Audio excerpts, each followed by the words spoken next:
बिहार में स्कूल की छुट्टियों में कटौती को लेकर के विवाद हो गया है। क्या है पूरा मामला, क्यों बीजेपी को इस पर आपत्ति है? हमारे साथ बात करने के लिए सुशील मोदी हैं, बीजेपी के वरिष्ठ नेता। सर, बीजेपी खासकर इस पे बहुत आपत्ति कर रही है। ये एक हो सकता है ये एक प्रशासनिक फैसला हो बिहार सरकार का? देखिए, जो भी फैसला हो, लेकिन एक बेतुका हिंदुओं की भावनाओं को ठेस पहुंचाने वाला यह फैसला है। आखिर वर्षों से रक्षाबंधन, जन्माष्टमी, जितिया का पर्व, कार्तिक पूर्णिमा, श्री बाबू की जयंती, ऐसे अवसर पर छुट्टियां होती आई हैं और आपने छुट्टियों को रद्द कर दिया।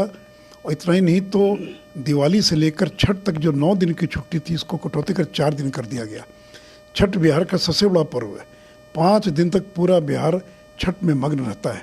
आपने उस छुट्टी में को कटौती कर 2 दिन कर दिया गया। उत्तर क्या दे रहे हैं कि शिक्षा के अधिकार अधिनियम के तहत इतने दिनों तक, 220 दिनों तक विद्यालयों को चलाना आवश्यक है। तो राइट टू एजुकेशन तो ये भी कहता है कि गैर शैक्षणिक कार्यों में शिक्षकों को नहीं लगाया जाएगा। 3 महीना भी बिहार में जातीय सर्वेक्षण का काम चला, सारे स्कूल आपने बंद कर दिए। आप मिड डे मील में शिक्षकों को लाते हैं। कल अगर मतदाता सूची का पुनरीक्षण होगा तो टीचर्स को लगाएंगे।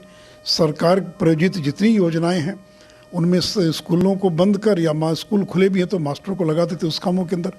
तो वहाँ से शिक्षकों को निकाल कर शिक्षा में लगाना चाहिए था। उसके बजाय आपने हिंदुओं के पर्व में कटौती कर दिया। मोहम्मद साहब का जन्मदिन हो, चेल्लुम हो, उसकी छुट्टी यथावत रहनी भी चाहिए, मैं भी उस पक्ष में हूँ। लेकिन आपने हिंदुओं के पर्वों के और महत्वपूर्ण पर्व के जो छुट्टियां थी उसमें कटौती कर दिया या रद्द कर दिया। सरकार को अविलंब इस हिंदू विरोधी सर्कुलर को वापस लेना चाहिए। सर भाई, ये हिंदू विरोधी क्यों लग रहा है आपको? प्रशासनिक फैसला है, वहाँ सरकार का अपने अधिकार है। भाई, अगर आप छठ की छुट्टी रद्द कर दें, कटौती कर दें तो क्या कहा जाएगा? या जन्माष्टमी, भगवान कृष्ण, राम और कृष्ण 2 सबसे बड़े हिंदुओं के देवी देवता हैं। तो कोई खास मकसद लगता है इसके पीछे उनका? मकसद तो या तो ठेस पहुंचाना होगा। तर्क तो ये दिया जा रहा है कि राइट टू एजुकेशन में जो प्राइमरी और जो मिडिल स्कूल है उनको 220 वर्किंग डे होना चाहिए। लेकिन ये वर्किंग डे होना चाहिए, ये ठीक है, लेकिन आप गैर शैक्षणिक कार्यों से निकालेंगे तो 220 वर्किंग डे चल जाएगा। इसके लिए हिंदुओं के पर्व में कटौती करने की कोई आवश्यकता नहीं थी। तो तर्क है, शिक्षा के अधिकार अधिनियम के तहत 220 वर्किंग डे स्कूलों में होना चाहिए, इसलिए हिंदुओं के पर्व में कटौती की जा रही है। लेकिन ये बेतुका तर्क है। सरकार को अविलंब इस आदेश को वापस लेना चाहिए। अच्छा सर, एक आखिरी सवाल, गैस सिलेंडर के दाम कम किए गए हैं, इस पर अधीर रंजन चौधरी का एक बयान आया है कि सरकार, चुनाव आ गया है तो रिश्वत देने की कोशिश कर रही है। जो हाल कर्नाटक में हुआ वही होना है, इसलिए अब सरकार रिश्वत के तौर पे इस तरह के फैसले ला रही है। सरकार जब भी कोई निर्णय लेगी तो कोई ना कोई चुनाव तो होंगे इस देश में। कभी बाई इलेक्शन है, कभी इस राज्य का चुनाव, कभी उस राज्य का चुनाव।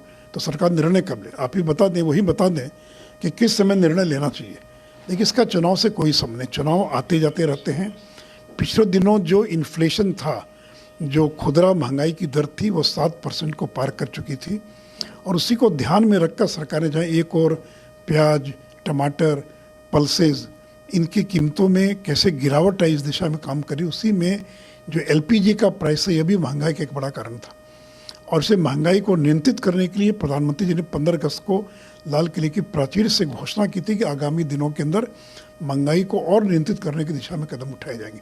तो उसी दिशा में एक कदम है। इसका कोई चुनाव या ये घमंडिया गठबंधन की मीटिंग से इसका कोई संबंध नहीं है। बहुत बहुत धन्यवाद। तो बिहार के वरिष्ठ नेता सुशील मोदी का कहना है कि बिहार सरकार ने जो छुट्टियों में कटौती की है उसका इनका कहना है कि ये हिंदू विरोधी नीति का हिस्सा है और बिहार सरकार को अपनी सर्कुलर को जल्द से जल्द वापस लेना चाहिए।